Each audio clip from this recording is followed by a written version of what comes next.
Good evening, ladies and gentlemen. Thank you for being here for another Writers at Work program. The library is very honored to be partnering with UMKC and the Writers Program. And I'm going to turn the program over now to Whitney Terrell, the director of the Writers at Work program at UMKC, which itself is a wonderful program, and of course is in some ways a first cousin of what Anthony Swofford refers to in this fascinating book, Hotels, Hospitals, and Jails, as the Iowa Writers' Warehouse. Whitney is a graduate of the Iowa Writers' Warehouse, and we've produced a number of authors, mainly thanks to Whitney, of the Iowa Writers' Warehouse, and another excellent one tonight. But I will turn it over now to Whitney Terrell. Thanks, Crosby. We're really lucky to do this thing here. This is an amazing institution, the Kansas City Public Library. It's been great friend to us at UMKC. So thanks to Crosby and Henry Fortunato and Cheptu Cossetani Buckner for their help in putting this whole series together. I want to thank Rainy Day Books for providing books for the event. The reason we have these events, or at least the reason that we convince authors to come to these events, is so that you will buy their books. So I hope you will go out there and do so afterwards. I want to thank the Writers at Work Roundtable, who are sponsors for this series. The Roundtable includes Steve and Polly Revere, Jeanette Nichols and Patricia Miller, and the Sloan family. So thanks to all of you out there who've done that for us. I'm Whitney Terrell. I'm the writer in residence at UMKC. Feel lucky to be so. If you're not familiar with our MFA program, find me or find Hadara Barnadov, who's our department chair, who's sitting out in the audience. Ask her, or Bob Stewart, who's here somewhere, our editor of our journal, and talk to them about coming to study writing with us. Right now, I'm not gonna introduce Tony. He's a friend of mine. We're gonna talk for like an hour, so I don't think we need to say a whole bunch of other stuff other than, here's Tony Swofford, terrific writer. Give him a round of applause while he walks up to his chair. All right.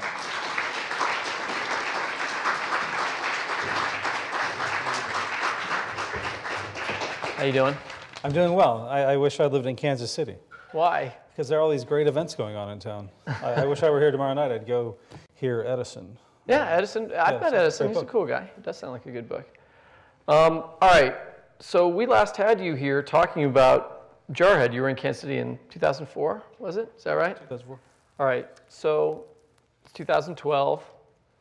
When did you start writing this book?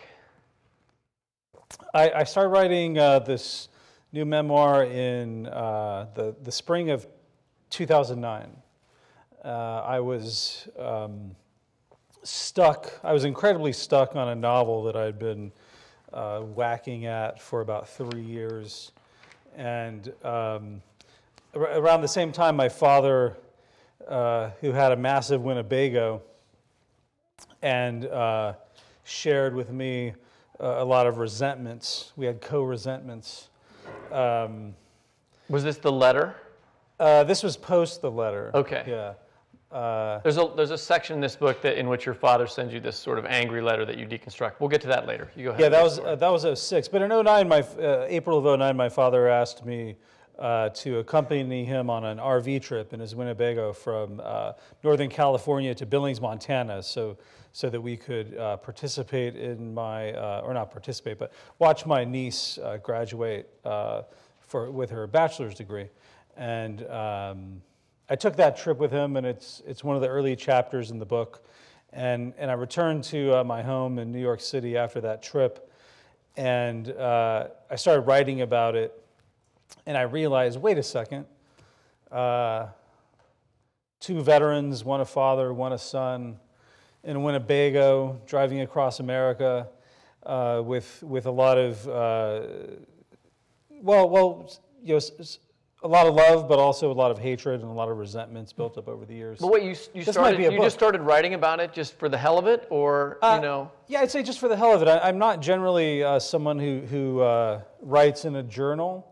But I did pick up something that I could call a journal, and I started taking notes, and I'd taken a few notes on the trip because my father, he's a Southern guy, and he's a great storyteller. He has this beautiful Georgia accent, and he says, outrageous, offensive things often, and so I wrote some of those things down along the way, but when I was home and I was getting over the hangover of that trip, which involved a little too much drinking and pharmacology provided by my doctor girlfriend at the time. So when I got over that, I started writing about the trip, and I realized that I could possibly have a memoir in my hands, which excited me because I was tired of this damn novel that I hadn't been able to finish, and then I became very mercenary, and in some ways kind of stalked my father, and over the next 2 years took 2 more Winnebago trips with him. So I mean, the father's an important part of this memoir, and we'll talk about him in a little bit. But I mean, another part of it was, I mean, my wife's a French professor, so I will say it was a cri de coeur, right? I mean, it was. There's a part of the book is you saying, hey, I've been screwing up. I did something wrong with my life. What happened, right? I mean, would you disagree with that? No, I wouldn't disagree with it at all. So my question is, when do you realize that you're going to write a book that says, oh, I just screwed my life up in some profound way? Was it then? Was it while writing the book? Was it you already knew that and you were trying to find a vehicle for it, I was very much in the slip when I started writing the book. I would say my life started to go off the rails approximately in August of 2003 when the dissolution of my first marriage became complete, and it was 4 or 5 months after my first book, Jarhead, had come out, and I was tethered to nothing, and I was in my early 30s, and I had success with my first book, and there was some critical success, and there was also some financial success, and I didn't really know how to deal with that. So I kind of went wild for a while, and by the time I started writing this book, I was still going wild, I would say. Yeah, I was there for some of that. We won't talk about that. Okay, we're not going to. That's not part of the interview. That's not part of the interview. Okay. So this book I could have not finished this book because I could have ended up dead because either as a suicide or crashing a car into a tree, right, which I did, or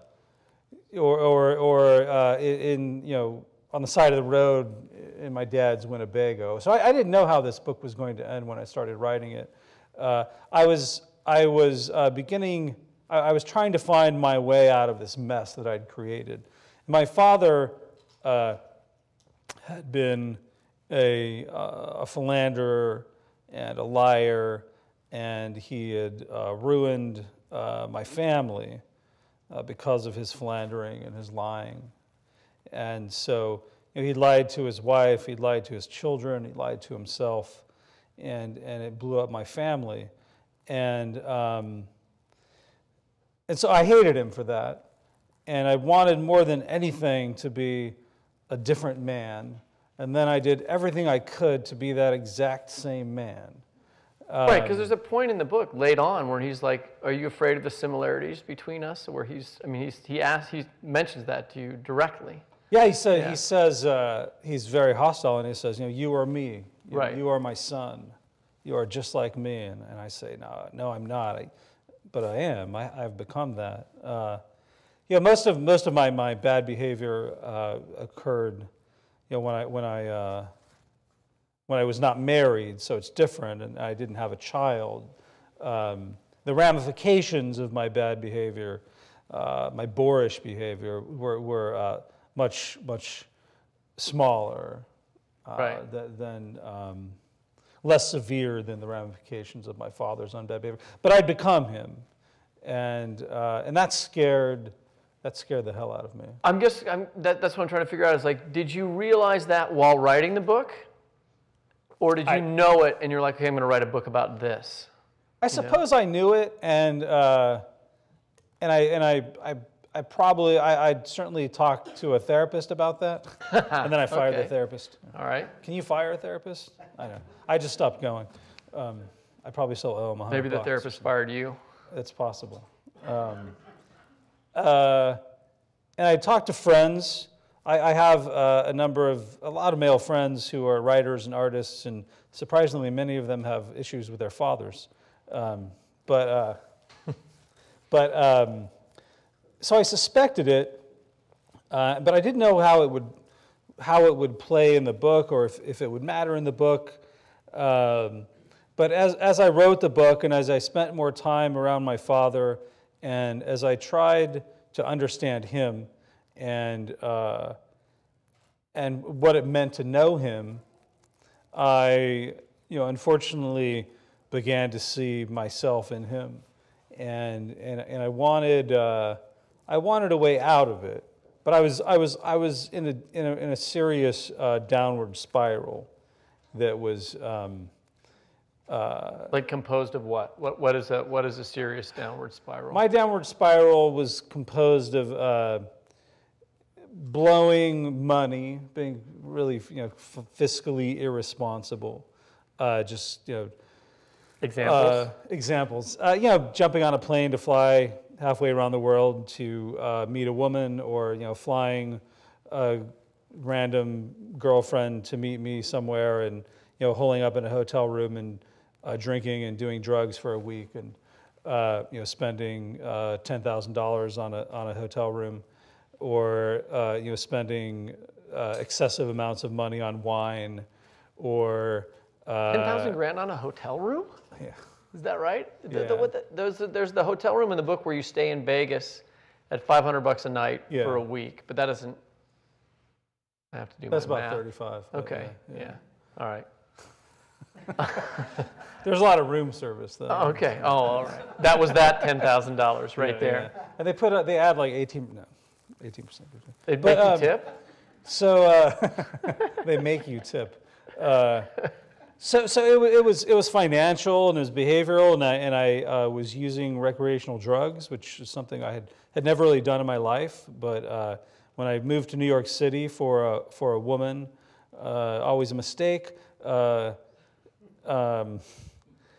dropped into a world of people who casually use drugs, essentially from Thursday at 6 p.m. until Sunday at approximately midnight. And these people had jobs, or they were graduate students, but I didn't have a job. I was supposed to be writing a book, which isn't a job. I can make my own hours, and then Right.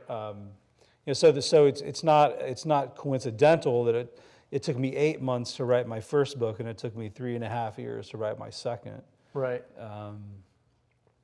So I was wasting money at a furious and obscene and totally irresponsible pace, and I was wasting my body, and I was irresponsible and dishonest in my relationships with women. Yeah. I was hollow, and I was alone, and I was broke. But see, all right, so here's the thing, like,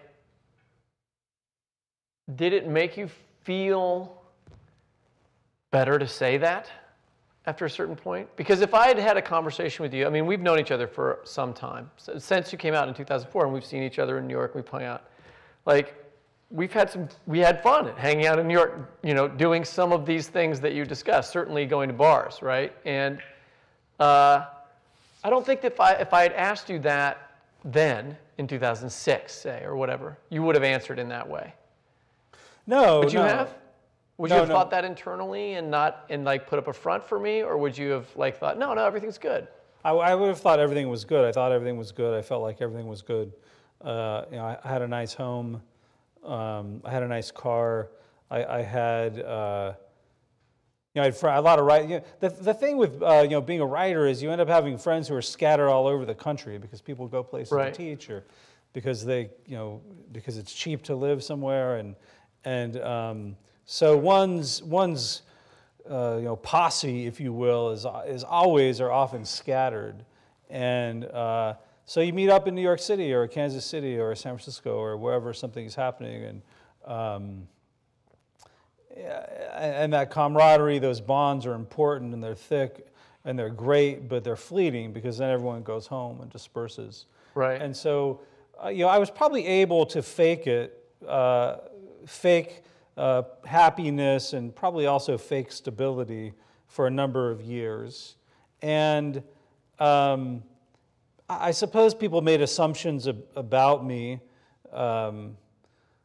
Number one, that I was this knuckle-dragging ex-Marine who somehow managed to scribble out some sentences and write a book, which is absolutely true. But that somehow that success made me full, or made me happy, or made me content, and it didn't. I certainly felt that I didn't deserve it, and that really I'd probably been a failure more than anything else, and so and it was much easier to run around and get wasted in New York City like everybody else than to work. I was creating this drama in my life, and my very good friend, who's a screenwriter and director and a very stable man with a wife and 2 children, he would say to me, like, stop this. You're making this drama because it's easier. So other people who knew you working. and saw you more frequently. Who saw me more frequently. He lived 3 blocks away from me and saw me 3 or 4 days a week. Right. And at first it was fun to have lunches with 3 or 4 bottles of wine, and then he was like, when do you work? Well, hey, while we're talking about cracking up, I'm going to have you read a section about a car crash that you had talked about. I'm going to read just up to the car crash. Okay, leading to a car crash. That way, people will want to read it later. So my father was very angry with me when my first book came out because he felt like I didn't send him enough copies of it, and so he was very angry with me. Part of the letter that he wrote me is about how offensive it was that I didn't send him many copies of my book, and I thought that he could just tell his bar buddies to go buy his son's book, and that eventually, if I gave away that many books, I would be losing money. But at any rate, so when my next book came out, I thought I was going to do the generous thing and send him a whole box of books, 20 of them. And so I was in upstate New York, and I had this box of 20 books. My father's a very paranoid guy, and he doesn't like mail coming to his home. So he has a P.O. box, and I didn't know his P.O. box. So I called him up, and I said, hey, Pops, I'm going to send you 20 copies of my new book, and I need to know your P.O. box address. And he said, don't bother. I read it. I don't really need any more copies. He also said like none of his friends would be interested in it. Yeah, and he said, none of my friends would be interested in this one, yeah. And that was basically the conversation. And of course, I'm still a 12-year-old at heart, and I want my father to say, I thought it was a great book, son, good work. But he didn't do that, and so I hung up the phone. I stood in the small Germantown post office burning with rage. It was a familiar feeling, my father denying me, this time praise, acceptance. He didn't say that he liked or even hated the book, simply that he'd read it and didn't need any more copies hanging around, littering up his home. I wanted to burn the box of books. I wanted to burn the post office down. I wanted to burn all of Germantown, all of Columbia County, to scorch the entire United States. It was a week before Christmas, and I was alone upstate. I sat in my BMW M3, the engine idling mean. I was a cliche, an angry man in his sickly fast car, 0 to 60 in 4.6 seconds. My shifts weren't expert enough for me to have hit a track time like that, but my shifts weren't bad, and no matter what I did, I felt fast driving that car. For sex, which might have calmed my rage at my father, I had a few options, but both of those women were in the city, and neither of them was my girlfriend. she who was in Miami, quite probably sleeping with someone other than me. I could drive to the city and be out at dinner with a beautiful one of those options by 9 o'clock, or I could invite one of them up to the country, Amtrak to Rhinecliff. I'd certainly done it before. Or I could drive country roads like a madman and sleep alone. I headed up 9G north toward Hudson. I didn't speed along this stretch, but occasionally I downshifted and jacked the RPMs toward the red line, feeling the torque, feeling the tires chew into the road. The desolate months had begun to settle on upstate New York, frozen ground, brittle tree branches. Darkness fell early these nights. I had only an hour or so to drive wild without headlights. I booked across the Rip Van Winkle Bridge and ambled through Catskill, driving like everyone else, the parents on their way to retrieve a child from some practice or another, or a rehearsal or detention. But my car was faster than all of those. Out of Catskill, I turned onto 9W South and began to rip through the gears. From the left, an asphalt truck abruptly pulled out in front of me, and I gunned it around the guy, not looking for oncoming traffic nor caring. The speed limit was 45, and I was going 90. The week before, I'd hit 120 on this road, and I wanted at least that much speed again. No, I wanted more. The governor on the car would stop me at 133. What value did the car have if I didn't run it out like that? None. Who wants to say, I once owned this incredibly fast German sports car, and one time I went 85. Only a fool. The road ahead thinned to one lane beneath a railroad overpass. I slowed down for the red. Between the stop line and the tight underpass lay about 30 yards of road. We went green. I gunned it. I ripped through the gears, and I shot through the short tunnel at 45, the traction holding deep on the slight right bend. In front of me was about 2 miles of mostly straight road, and I killed it. I chewed it up, the speedometer climbing to 90, and then 105, and then 120, and then 130, and then it hovered and ticked at 133. The world flew by, seasons changed, my heart hung at the edge of the world. I could die, I could kill myself with a flick of my wrist, and it would look like a mistake, a daredevil young writer, war veteran, pushing all the limits at once and doing a header into a tree with his $65,000 car. But I took her down, slow, down to 115, 105. Let's hold here at 100 for a moment. It feels good, it feels fine. 85, 65, 50. There we are now at 45, the speed limit. The boredom experienced by every other man and woman behind the wheel of a minivan. The quiet. I hated the quiet.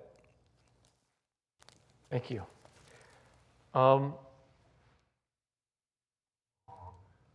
Did it make you feel any better writing the book? It did. I have an intense love and hate relationship with the actual physical and emotional act of sitting down and writing.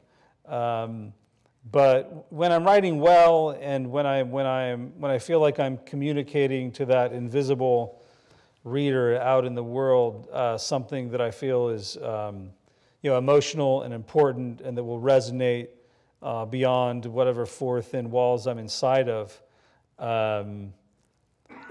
Writing makes me feel good. Writing makes me feel better than most things. Yeah, I mean, that's the thing. Let's say that novel that you said you stopped writing before you wrote this, that you've been working on during this period of time, right, when things were so difficult. What if that novel had worked? I mean, in other words, how much of how you were feeling during this time has to do? Yes, there were these other expressions, right? Of, all right, I'm partying too much, I'm going out, But how much of it was also about just the difficulty of writing, period, itself, I think a lot of my trouble was certainly about the difficulty of writing and the fear. Which is true for everyone. Me too.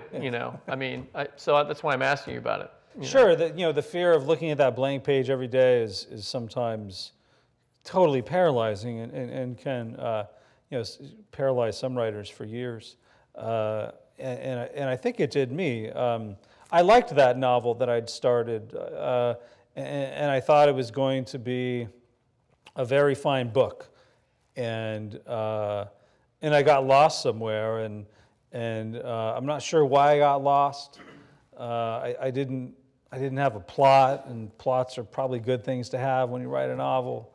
And I came up with every kind of cockamamie, half-baked plot you could possibly imagine.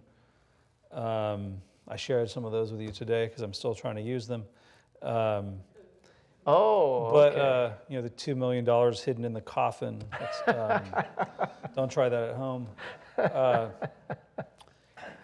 So let's say I'd finished that book in 2008 and published it in 2009. Yeah, sure, this memoir might not be here. I might have... Do you think you would have self-corrected in some way? Like if it had happened and then you would have, or do you think this was an inevitable, moment confronting your father, dealing with these issues? No, yeah. Okay. So that would have just meant like, oh, it's okay to do this, Tony, keep doing more, yeah. Right? Yeah, possibly. I mean, I think I can say I would have self-corrected, but I may not have written another memoir because of that correction. Right. Okay. So there's a lot of stuff in this book about your family. We read about I've been talking to you about your own personal life, but, some tough stuff about your dad, and then, and other people in your family as well. Students ask me all the time, like, well, I don't know if I can say this, I'm afraid it's going to upset somebody, That's clearly was not an issue that you had to deal with, but I wondered if it was an issue that you had to overcome at writing it, or were you way past that? No, look, this is it, I'm going to go for it. What I have to say about my father, I'm going to say, Yeah, I have no mercy when it comes to that. Joan Didion has that great line, writers are constantly selling someone out, and memoirists are definitely selling. Memoirists are usually, if a memoir succeeds, the person who, the memoir sells him or herself out most. Mm-hmm. But there are inevitably, if it's a family memoir, there are other casualties, if you will. And I grew up in a home of silence and lies, and I'm a writer because of that, and I'm trying to counter that. I'm trying to counter the silence and lies every time I write with noise and hopefully some truth. And the noise is what's on the page, and the truth is what's on the page. And I wrote some things about my upbringing that are kind of ugly. And the fact is, my father was a verbally and occasionally abusive man to his children. And that's probably another reason I'm a writer. And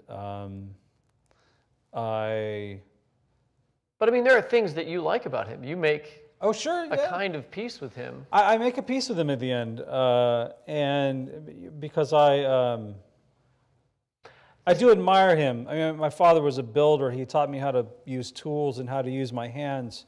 There's that story of the car that he. I mean, there's some very emotionally charged stuff in this memoir, despite confronting and talking about the things that your father did wrong, right? In your opinion, that where it's, there's clearly a deep emotional connection between you and your dad. It still feels like it's there to me at the end of the book. It's there. I mean, I love the man, and I will be a very different father than he was, and a different husband, and a different man in the end. But I do love him, and there are those moments, when I was 4 years old and we lived in Ohio, and we built a little wooden car that sits on my desk today, that my daughter now plays with. I imagine that, hopefully, when I'm in my 80s and I'm dying, that one of the fine memories that I'll hold on my deathbed is that moment with my father, building that car. It was pure, it was clean, it was free of whatever kind of garbage he had brought into being a father and into our family. So I'll hold on to that, and I'll always cherish it. But he was also a bully, and he harassed his wife and children, and it's bad luck for him that You're a writer. I'm a writer. I mean, it was interesting to me. Doesn't seem to me. Look, there's this middle part of the book where you dissect and comment on a long letter that he's sent you, and it is not a poorly written letter, right? It's a very interesting, and and you point out his rhetorical approaches, in dealing with you are pretty complicated and sophisticated and interesting. And one of the things in the letter is that he's upset in part about the way that you portray him in Jarhead, which is significantly more positive than in this book. So I'm wondering, did you tell your family, all right, this is what's coming, or did you just let it go?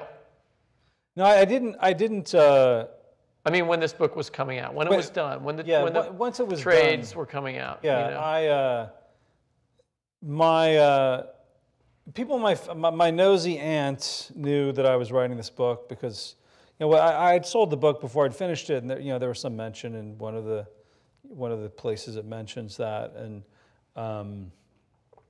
so the mention was new book by me about a tumultuous relationship with my father, and so they Googled it or found it on the internet. so they were Google stalking me, and so everyone knew that this book was coming out and that it wasn't going to be a rosy portrayal of my relationship with my father, that it was going to be complicated and probably kind of messy, and I guess everyone knew that, and in the end it was I practiced silence about it and about what it would be. Until really the last minute, and my dear wife, who's also a writer. The last minute when you're like, oh, wait a minute, maybe I better let people know what's happening here. And she was like, God, can you please say something to your parents? They're losing their minds, And I told my parents, I said, you know what, you guys might not want to read this one. And for different reasons. For my mother, because I'm not sure my mother wanted to read about her dear baby son being a womanizer and using illicit drugs and wasting his fortune. And then for my father, because he probably didn't want to read me writing about him in a very honest and raw way. And of course, neither of them took my advice. And my mother hasn't told me what she thinks of the book. My father... Did you get another letter? I've received a number of emails where he harasses me and calls me a bastard and challenges me about certain events in the book. And so I've made peace with him, but he hasn't made peace with me. Oh, so it's the other way around in an odd way. In the book, a lot of times particularly in the final scene where you guys are driving this Winnebago in the winter up, I guess to Aspen. And he keeps saying, you got to get your venom out, son. Let's get this taken care of. Let's do it. And he's, in a way, been asking you in those letters, too, what's the problem? What's the, why can't you, why are you so angry at me? And pretending in some ways, it seems like, that he doesn't know the answer or shouldn't know the answer, right? Yeah, he's pretending. He wants me to say, he admits, he even says, like, the way I treated you kids today, people would probably consider it abusive. And so that's his kind of way out. That's his dodge. Right. Like back in the 70s, slapping your kid around, grabbing him by the neck, shoving his face toward a pile of dog feces in the backyard, that wouldn't have been abuse. But today it is.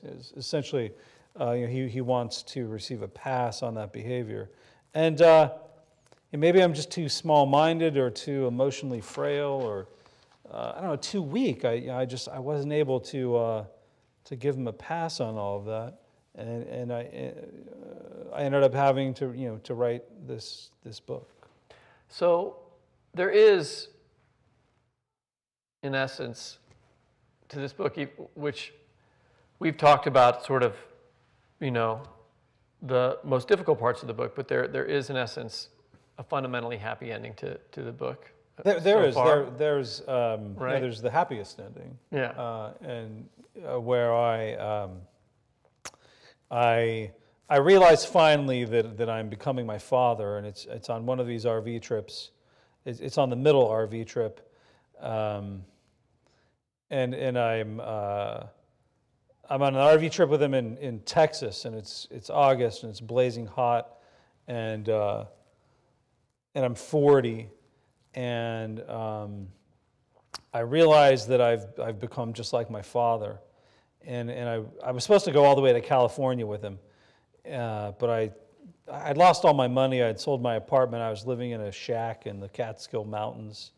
I called it a cabin, but the woman who eventually became my wife told me that it was a shack, and she's probably right.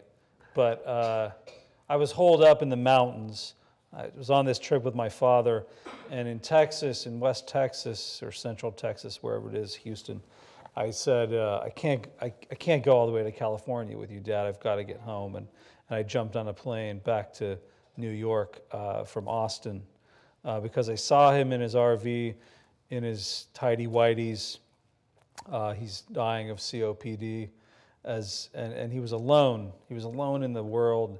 And I thought, God, I could become this guy, and I want to do anything possible, everything possible, to not become him, to reverse this behavior. And I was ready for something different, and I ended up meeting a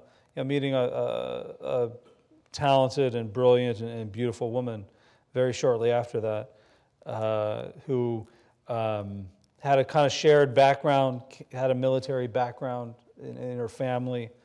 Had grown up on a Marine Corps base, and I had for a lot of years dated women who had radically different backgrounds than me, who were the children of doctors and lawyers, and doctors and lawyers themselves. And one day I said, I need to meet a woman whose mother was a waitress, and then really like 2 days later I met Krista, and a mutual friend said, hey, I think you two should meet. You might hit it off. And one of the first things she said was, my mother was a waitress at the Officers Club on Camp Lejeune. And I thought, wait a second, this might be her. Well, hey, read the part you were going to read about her. And so 11 months later, she was pregnant. And she was very pregnant. She was about a week past due, and we were eating dinner, and she'd taken castor oil, which is an old midwives trick to induce labor. We thought it was not really going to do that. But Krista looked at me, and her large doe eyes grew wider, and she said, oh, Jesus, I think I need to spend a lot of time alone on the toilet. She looked bashfully at the floor and pushed her plate away. I'm sorry, this isn't going to be fun, is it? I'm sorry to ruin our dinner, she said. Don't be silly. And then she said, wait, I think my water broke. How do you know? I stupidly asked. She reached down between her legs and said, I know. She grabbed her phone and called the hospital. We lived in Woodstock, New York at this time. There was a big fire going. I had big plans to have a romantic dinner and a big steak and a fire, and I thought all of that would induce labor. I used the fireplace tongs to throw the burning logs into a large copper cauldron and dragged the cauldron outside and onto the deck. If my wife hadn't needed to rush to the hospital, I would have paused to admire the awesome sight of flames shooting 5 feet high into the dark night. But I doused the logs with a hose, and by the time I made it back inside, Krista was already out front waiting in the car. The birthing center in Rhinebeck was 40 minutes away. She said, speed, speed, speed. I'm going to have this baby in the car. I have never regularly obeyed speed limits, and the slightest encouragement from a passenger will always cause me to slam down the gas pedal. But this night, with the most important life at risk, I refuse to speed. It will take longer if I get pulled over, I said. You speed on this road every day, she said, 3 times a day. Are you kidding me? No, I'm not kidding. Delivery is a long way off, as though I knew what I was talking about. But I'd read the books for expectant fathers. They were all very clear that the father should not speed toward the hospital. They also advised that when your partner no longer thinks your jokes are funny, she is definitely in labor. We drove by the bar in Woodstock where my old landlord from Mount Tremper played bluegrass every Thursday night. I motioned toward the walk and roll and said, "Hey, you want to hear some live music?" She did not laugh. "Let me drive," she said. "I'll speed." I refused to relinquish the wheel. We arrived in Rhinebeck without birthing the baby in the car. We settled in the room. Krista had hired the help of a doula, a woman named Mary. Mary had about her the old mountain wisdom and also, I'd thought, a whiff of the hippie grifter. My main job was to play the Josephine birth mix from my laptop. Over the summer, Mary had urged us to forego the usual birthing classes, and when Krista asked about breathing techniques, Mary said, "You are alive, you are a woman, you know how to breathe, you were born for this," which is pretty much what happened. I won't say that I did nothing. I'd like to think that I was a calm and supportive presence for my wife during one of the most intense physical and psychological moments of her life. This might be true. I played the Black Crowes song, "Oh Josephine," on repeat for about an hour around 3:30 in the morning. At about 5, I played "Into the Mystic" on repeat. I held the oxygen to Krista's mouth when Mary told me to. But mostly I watched 4 women, Krista, Mary the doula, the nurse, and the midwife, take part in the craziest thing I'd ever seen in my life. I'd been shot at during war, and I'd seen what American-made 500-pound bombs do to the human body, but nothing I'd witnessed compared to the intensity and immensity of my wife giving birth. I watched these women take part in the natural birth of Josephine, and I realized men could never accomplish this. 4 men trying to bring life into the world.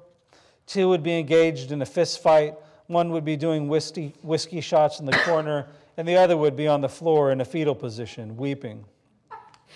This is true, right? Josephine did tell us when she was ready for the world at exactly 5:22 a.m. I caught her, as they say. She was a small bundle of loose limbs and of vernix, crying a beautiful cry. Her head looked like a collapsed hothouse tomato. I wondered if it would ever regain human shape, but I didn't betray my alarm to Krista. I moved Josephine to her mother's chest, and I said, "Oh, Josephine, welcome to the family. We've been waiting so long to meet you." She latched onto Krista's breast, and we both held her little body, and we were a family.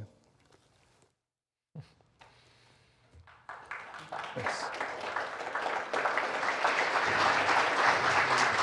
That's the best part of the book.